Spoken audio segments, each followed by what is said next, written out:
మన ప్రభువును రక్షకుడైన యేసుక్రీస్తు దివ్యమైన నామంలో మీ అందరికీ శుభాభివందనాలు తెలియజేస్తున్నాను. ప్రభు మహాకృపను బట్టి మరొకసారి ఈ యొక్క ఛానల్ ద్వారా మిమ్మల్ని కలుసుకోవడానికి ప్రభు చూపిన కృపకై ప్రభువును ఎంతగానో నేను మహింపరుస్తున్నాను. ఈ దినం ఒక ప్రత్యేకమైన సందేశం మనం ధ్యానం చేయబోతున్నాం. గుడ్ ఫ్రైడే సందేశం, శుక్రవారపు సందేశాన్ని మనం ధ్యానం చేయబోతున్నాం. క్రీస్తు యేసు ప్రభువారు సర్వ మానవాళి కొరకు ఆయన చిందించిన రక్తము కలవరిగిరిలో ఆ కొండపైన వేయబడిన శిలువ ధ్యానము మనం చేయబోతున్నాం. పరిశుద్ధ గ్రంథంలోకి వెళ్ళి ఈ శిలువను గురించిన భిన్నమైన వార్తలు మనం వింటున్నాం. అయితే ఆ శిలువకున్న శక్తి ఏంటో, శిలువ వార్త ఏంటో అది మనం ఇవాళ ధ్యానం చేయబోతున్నాం. ఈ భాగంలో బైబిల్ గ్రంథంలోకి వెళ్ళి మొదటి కొరింథీయులకు రాసిన పత్రిక మొదటి అధ్యాయం 23వ వచనంలో, మొదటి కొరింథీయులకు రాసిన పత్రిక మొదటి అధ్యాయము 23వ వచనంలో అపోస్తలుడైన పౌలు గారు కొరింథీ సంఘానికి ఉత్తరం రాస్తూ ఆ ఉత్తరంలో చెప్తున్న మాట మనము ధ్యానం చేయబోతున్నాం. అయితే మేము సిలువ వేయబడిన క్రీస్తుని ప్రకటించుచున్నాము అని పౌలు గారు కొరింథీ సంఘానికి ఉత్తరం రాస్తూ ఆ భాగంలో సిలువ వేయబడిన క్రీస్తుని గురించి వార్త చెప్తూ ఉన్నాడు. ఈ ధ్యానంలో మనం కొద్ది నిమిషాలు వాక్యం మీద మనసు పెడితే మేము సిలువ వేయబడిన క్రీస్తుని ప్రకటించుచున్నాము అని పౌలు గారు చెప్తూ ఉన్నారు. మేము క్రీస్తుని ప్రకటించుచున్నాము అంటే సరిపోతుంది. అయితే పౌలు గారు ఏమంటున్నారంటే మేము సిలువ వేయబడిన క్రీస్తుని ప్రకటించుచున్నాము అనే మాట చెప్తున్నారు. ఎందుకు ఆ మాట చెప్తున్నారంటే సిలువ వేయబడని క్రీస్తు అనేటోళ్ళు చాలామంది ఈ భూలోకంలో పుట్టారు, పుట్టబోతారు కూడా.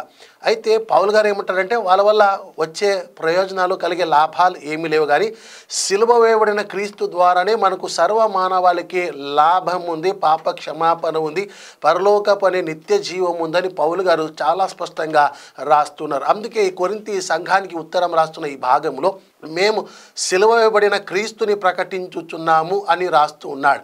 క్రీస్తుని ప్రకటిస్తున్నామంటే సరిపోయే ఆ మాటని మీరు గమనించండి. మేము సిలువ వేయబడిన క్రీస్తుని ప్రకటిస్తున్నామని చెప్పి, అంటే సిలువ వేయబడిన క్రీస్తు మనకు ముఖ్యమండి. క్రీస్తు అనేటోళ్ళు చాలామంది వచ్చినప్పటికీ వాళ్ళు సిలువ వేయబడలేదు. సిలువ వేయబడిన క్రీస్తు ద్వారా మనకు నిత్య జీవం ఉంది, పునరుద్ధానం ఉందని పౌలు గారు చాలా స్పష్టంగా ఈ భాగంలో చెప్తూ ఉన్నారు. చూడండి, ఇక్కడ మేము సిలువ వేయబడిన క్రీస్తుని ప్రకటించుచున్నాము అని పౌలు గారు ఈ మాట చెప్తున్నారు. చూడండి, ఈ సిలువలో ఏముంది, ఆ సిలువ గురించి ఎందుకు పౌలు గారు పదే పదే ప్రస్తావనకి తెస్తున్నారంటే, సిలువ అనేది ఏంటంటే, సిలువ అనేది ఆ సిలువ ద్వారా మనుషులకి ఏముందంటే నిత్య జీవం ఉంది. సిలువ ఆ రక్తము ద్వారా, సిలువలో ఆయన చేసిన ఆ పుణ్య త్యాగము ద్వారా సర్వమానవాళికి విమోచన ఉందని పౌలు గారు ఈ ఉత్తరంలో రాస్తున్నాడు. మొదటి కొరింథీయులకు రాసిన పత్రిక 2వ అధ్యాయం 2వ వచనంలో పౌలు గారు ఏమంటున్నారంటే, నేను క్రీస్తు యేసును అనగా సిలువ వేయబడిన యేసు క్రీస్తుని తప్ప మరి ఏ దేనిని మీ మధ్య నేను ఎరుగుకుందునని నిశ్చయంగా ఎంచుకొని ఉన్నానంట. చూడండి, పౌలు గారు సిలువ యందు అతిశయపడుతూ సిలువను గురించిన వార్తే చెప్తున్నాడు. మరి ఏ వార్త కూడా పౌలు గారు చెప్పడానికి ఇష్టపడట్లేదు. ఇక్కడ 2వ అధ్యాయం 2వ వచనంలో స్పష్టంగా పౌలు గారు చెప్తున్నారు. ఏమని చెప్తారంటే, సిలువ వేయబడిన యేసు క్రీస్తుని తప్ప మరి దేనిని మీ మధ్య నేను ఎరుగుకుందునని పౌలు గారు చెప్తున్నారు. అంటే నాకు వేరే ఏ సంగతులు తెలవు, కానీ యేసు క్రీస్తు సిలువ వేయబడిన క్రీస్తుని గురించి నేను ప్రకటిస్తున్నాను, ఆయన గురించి నేను సాక్షిని పౌలు గారు ఇక్కడ ఈ కొరింథీయులకు రాసిన పత్రికలో రాస్తున్నాడు. దేవుని సంగమ, మన మూల వాక్యం మొదటి కొరింథీయులకు రాసిన పత్రిక మొదటి అధ్యాయం 23వ వచనంలో పౌలు గారు అంటారు, మేము సిలువ వేయబడిన క్రీస్తుని ప్రకటిస్తున్నాం. అనగా సిలువ ఇది చాలా ప్రాముఖ్యమైన ఒక మాట. ఈ క్రైస్తవ జీవితంలో సిలువ ద్వారానే మనుషులకి పాపక్షమాపణ, ఈ సిలువ ద్వారానే మనుషులందరూ కూడా మోక్షమునకు అనగా నిత్య జీవానికి వారసులవుతున్నారు. మత్తయి సువార్త 24వ అధ్యాయంలో, మత్తయి సువార్త 24వ అధ్యాయం 5వ వచనంలో ఇక్కడ యేసు ప్రభు వారు కూడా ఆయన సేవ పరిచర్యలో ఒక మాట జ్ఞాపకం చేస్తున్నాడు. మత్తయి సువార్త 24వ అధ్యాయంలోకి వద్దాం. 24వ అధ్యాయం 5వ వచనంలో, అనేకులు నా పేరట వచ్చి నేనే క్రీస్తునని చెప్పి పలువురిని మోసపరచుదురు. చూడండి, యేసు క్రీస్తు అనేటోళ్ళు భూమి మీద చాలామందికి ఆ పేరు పెట్టబడింది, చాలామందికి ఆ పేరు పెట్టుకుంటూనే ఉన్నారు. అయితే యేసు ప్రభు వారు పౌలు గారు చెప్పినట్టు మేము సిలువ వేయబడిన క్రీస్తునే ప్రకటిస్తున్నాం, సిలువ వేయబడిన క్రీస్తు గురించే మేము సాక్షులమని చెప్పిన ప్రకారంగా, అంటే సిలువ వేయబడని క్రీస్తు అనేటోళ్ళు ఉన్నారు, సిలువ వేయబడని యేసు అనేటోళ్ళు ఉన్నారు. వాళ్ళ వల్ల మనకు నష్టమే కానీ మనకు లాభం లేదని చెప్తున్నారు. ఇక్కడ యేసు ప్రభు వారు కూడా 24వ అధ్యాయం మత్తయి సువార్త 5వ వచనంలో అనేకులు నా పేరట వస్తారు. అంటే పేరు యేసు అనే పేరే, యేసు ప్రభు యొక్క పైరూపం వేషం వేసుకుని వచ్చేటోళ్ళే. కానీ వారి ద్వారా మనకి ఏముందంటే మోసం, వారి ద్వారా మనకు హాని ఉంది, నష్టం ఉంది. వారి ద్వారా మన పరలోకానికి చేరుకోలేం. ఎవరి ద్వారా పరలోకం చేరుకుంటామంటే సిలువ వేయబడిన యేసు క్రీస్తు ద్వారానే మనుషులందరూ సర్వమానవాలు పరలోకం చేరుకుంటారు, మోక్షం వాళ్ళకి లభిస్తుంది. అయితే ఆ మాట ఇక్కడ పౌలు గారు చాలా స్పష్టంగా చెప్తారు. ఇవాళ సిలువను గురించిన వార్త చాలా భిన్నంగా మనం వింటున్నాం. దేవుని సంగమా, మనం మోసపోకూడదు. ఇక్కడ వాక్యం మనకు బయలుపరుస్తుంది. సిలువ వేయబడిన యేసు క్రీస్తునే మనం పూజించాలి. సిలువ వేయబడిన యేసు క్రీస్తునే మనం వెంబడించాలి. ఆయన మన దేవుడు, సర్వశక్తిమంతుడు, మన విమోచకుడై ఉన్నాడు. ఆయన మన కొరకు ఈ లోకానికి వచ్చి ఆయన పుణ్య త్యాగం చేసి కల్వరి గిరిలో మన కొరకు ఆయన త్యాగం చేసిన దేవుడు. ఆయన ద్వారా మన కొరకు రక్తం చిందించి ప్రాణం పెట్టిన ఆయన ద్వారానే మనకి ఏముంది తెలుసా, ఈ యొక్క పరలోక రాజ్యం ఉంది. ఇక్కడ మత్తయి సువార్త 24:5 అంటున్నాడు, అనేకులు నా పేరట వచ్చి నేనే క్రీస్తుని మిమ్మల్ని మోసపుస్తారు. చూసిరా, మనం మోసపోకుండా ఉండాలంటే సిలువ వేయబడిన క్రీస్తుని మనం తెలుసుకోవాలి. అసలు ఆ సిలువ శక్తి ఏంటో మనం తెలుసుకుంటే మనకు అర్థమవుతుంది. అసలు సిలువ అంటే ఏంటో అనేది మీకు ఒక 2-3 విషయాలు చెప్పడానికి నేను ప్రయత్నం చేస్తాను. మొదటి కొరింథీయులకు రాసిన పత్రిక సిలువ అంటే ఏంటో మీకు జ్ఞాపం చేస్తా. మొదటి కొరింథీయులకు రాసిన పత్రిక మొదటి అధ్యాయం 18వ వచనంలో పాయింట్ 1కి మనం వద్దాం. సిలువను గురించిన వార్త నశించుచున్న వారికి వెరితనముగాను, రక్షింపబడుచున్న మనకు దేవుని శక్తి. సిలువ అంటే దేవుని శక్తి. సిలువ అంటేనే దేవుని శక్తి. సిలువ అంటే అది దేవుని శక్తి. ఆ సిలువ ద్వారా మనుషులందరూ కూడా మోక్షమునకు, పరలోకానికి చేరుకుంటున్నారు. మనిషికి ఉన్న శక్తి సామర్థ్యత సరిపోదు పరలోకం చేరుకోవాలంటే.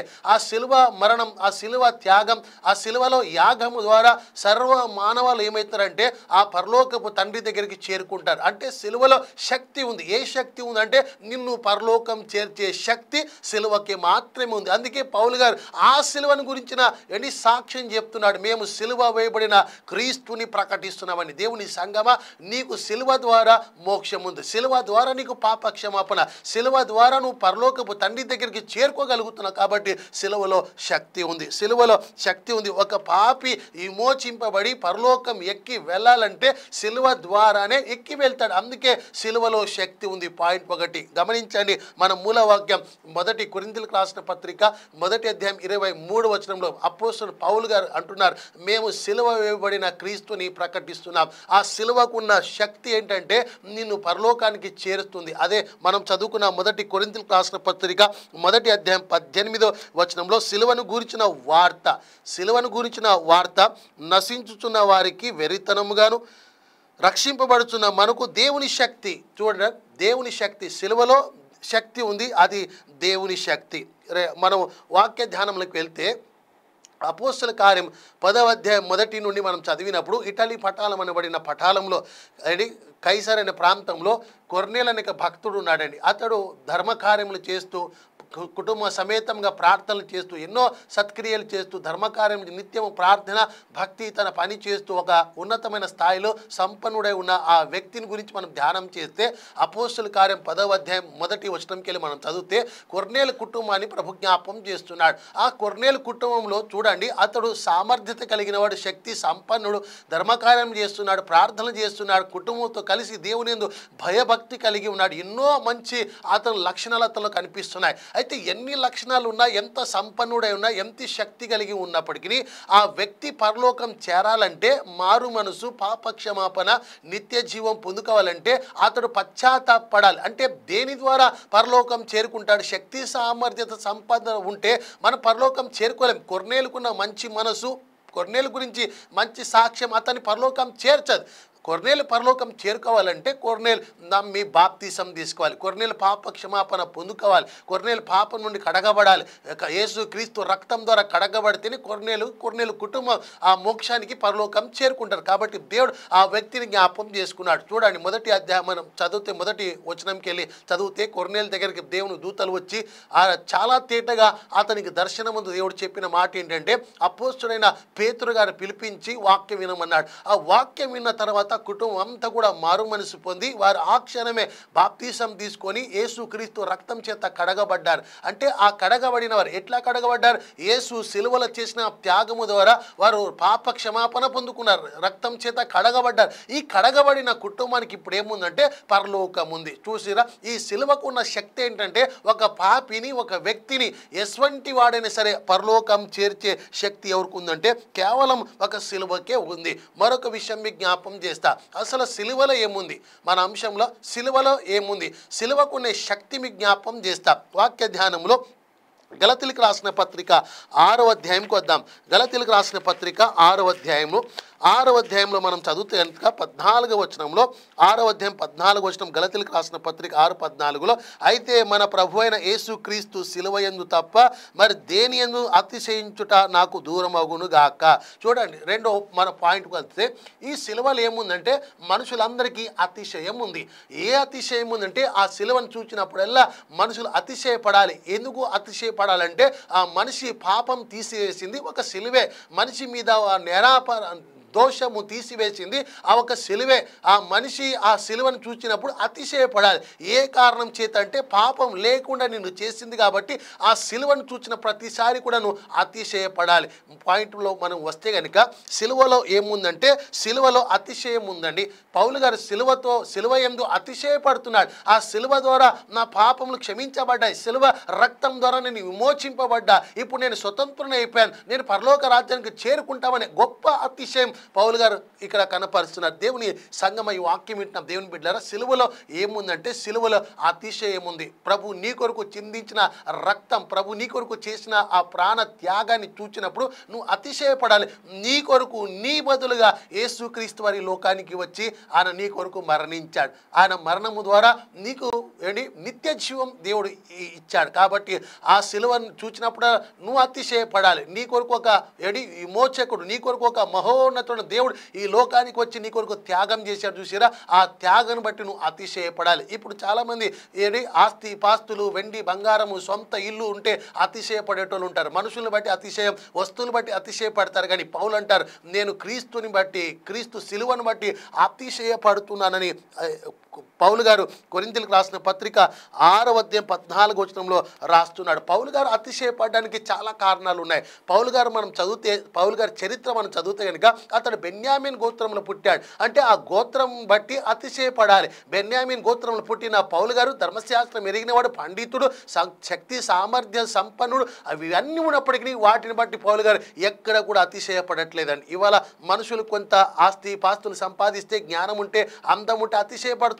కానీ పౌలు గారు సిలువ యందే అతిశయపడుతున్నారు. దేవుని సంగమ ఈ వాక్యం ఉంటున్న దేవుని బిడ్డలారా, మనం సిలువను బట్టి అతిశయపడాలి. ఈ శుక్రవారపు గుడ్ ఫ్రైడే వర్తమానం ఏంటంటే నువ్వు సిలువను బట్టి అతిశయపడాలి అని వాక్యం చెప్తుంది. సిలువలో ఏముందంటే సిలువలో శక్తి ఉంది, సిలువలో అతిశయం ఉందని మీకు జ్ఞాపకం చేస్తున్నా. చూడండి, 2వ కొరింథీయులకు రాసిన పత్రిక 12వ అధ్యాయంలో ఇక్కడ మనం వస్తే కనుక 12వ అధ్యాయంలో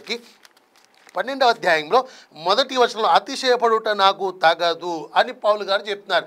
అతిశయం ఏ విషయంలో పడాలంటే క్రీస్తు యేసు విషయంలోనే అతిశయపడాలి. ఆయన సిలువ విషయంలో అతిశయపడాలి. ఆయన మన కొరకు చేసిన త్యాగం బట్టి మనం అతిశయపడాలి. ఇక వేరే ఏ విషయాలు కూడా నేను అతిశయపడట్లేదని పౌలు గారు రాస్తూ వస్తున్నారు.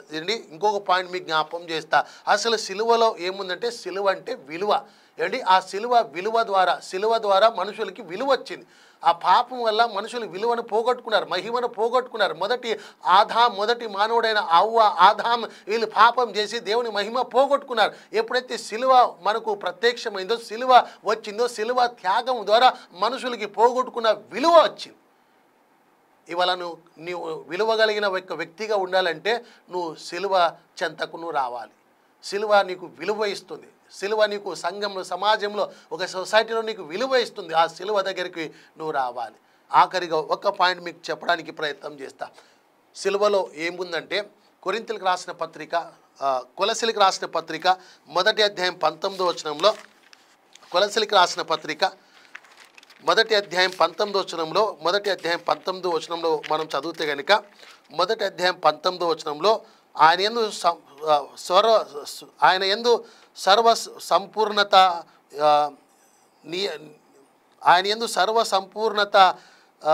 నివసించవలనని ఆయన శిలువ రక్తము చేత సంధి చేసి, చూడండి, శిలువ రక్తము చేత, శిలువ ద్వారా మనుషులకి ఏముందంటే సంధి ఉంది. సంధి అంటే మనుషుల్ని దేవుడు సమాధానపరుస్తున్నాడు. దేని ద్వారా అంటే శిలువ ద్వారా. సంధి అంటే రాజీ పడ్డం.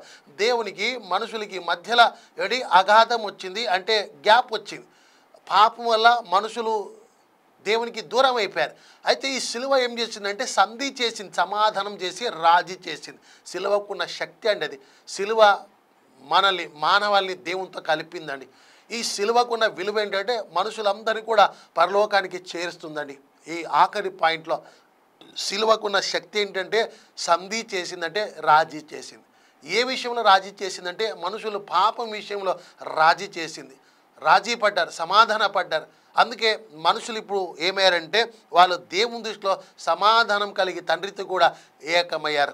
కొలసీలకు రాసిన పత్రిక 1వ అధ్యాయం 19వ వచనాన్ని మనం చదువుతున్నాం. ఆ శిలువ మనల్ని ఏం చేస్తున్న, శిలువ రక్తం చేత సంధి చేయబడ్డాం, అంటే సమాధాన పడ్డాం, మనం రాజీ చేయబడ్డాం. ఎవరి ద్వారా అంటే దేవునికి, అంటే పరమ తండ్రికి మనకు మధ్యలో గ్యాప్ వచ్చింది. ఇప్పుడు ఆ గ్యాప్ను పూడ్చడానికి, మనకున్న ఆ దూరాన్ని దగ్గర చేయడానికి యేసుక్రీస్తు వారు సిలువలో చేసిన ఆ త్యాగం చూసిరా, సిలువ రక్తం అనే సంధి ఖచ్చితంగా మనల్ని దేవునితో కూడా సమాధానపరిచింది. దేవుని బిడ్డలారా, సిలువలో శక్తి ఉంది. సిలువ నీకు అతిశయ కారణంగా ఉంటుంది. సిలువ నేను రాజీ చేసింది, అన్ని విధాలుగా నువ్వు పరలోకం చేరుకోవడానికి నీకు అర్హులుగా చేసింది. కాబట్టి నువ్వు సిలువ దగ్గరికి వచ్చి ఈ నీ అనుదిన జీవితంలో సిలువను మోసే ధన్యత ప్రభు నీకు అనుగ్రహించును గాక. ప్రార్థన. ఆశ్చర్యకుడా మీకు స్తోత్రములు తండ్రి.